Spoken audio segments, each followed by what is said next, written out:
Hello everyone, and welcome back to the Bhagavad Gita for children. Today we will be starting Chapter 2, Part 1 of the Yoga of Knowledge, or Sankhya Yoga, in which Krishna and Arjuna engage in a serious dialogue. Shame on you, Arjuna. The words were uttered by Krishna quietly, but his tone was pretty serious. You call yourself the greatest archer in the world, noblest of warriors, destroyer of enemies? Ha! Come on, you knew all along what this war was about, whom you were going to fight. You have had enough time to debate the rightness and wrongness of it before the decision to fight was made.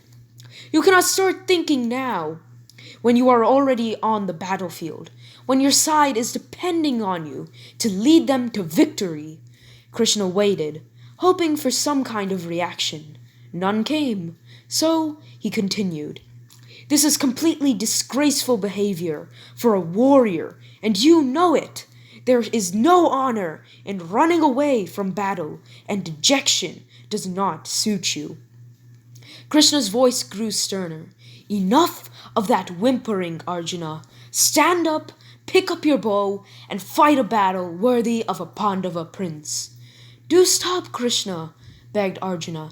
Do you even realize what you're asking of me? Murdering my brothers, my teachers? How can that be noble or right in any universe? Arjuna shook his head unbelievingly. Why, every holy scripture I have ever read condemns such killing as the most terrible of sins.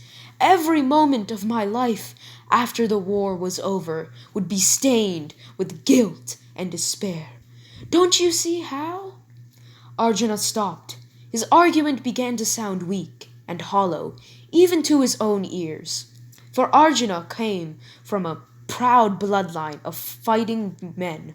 His natural warrior instincts and years of rigorous training had been waiting for a lifetime for a war just like this, to prove himself. If he runs away from the war now, he would be the worst kind of coward ever. Can he live with himself after such a dishonorable act? But the alternative, staying and fighting and killing the people most dear to him, was equally terrible. What to do now? Lost in total confusion, Arjuna turned to his closest friend and his wisest mentor for advice, as he had done many times before in difficult situations. He placed the dilemma he was in Krishna's hands. I have no answers, Krishna. I cannot see my way forward. You have never let me down before, and I know you will not now. Help me, my friend. Tell me, what should I do? A moment later, Arjuna said, Let me clarify one thing. Krishna, before you speak, you know I trust your judgment, but I will need to be fully convinced by your point of view. Otherwise, I will not fight. Krishna smiled. Listen then, my dearest Arjuna. That is the end of Chapter 2, Part 1. Thank you all for listening. Jai Shriman Narayana.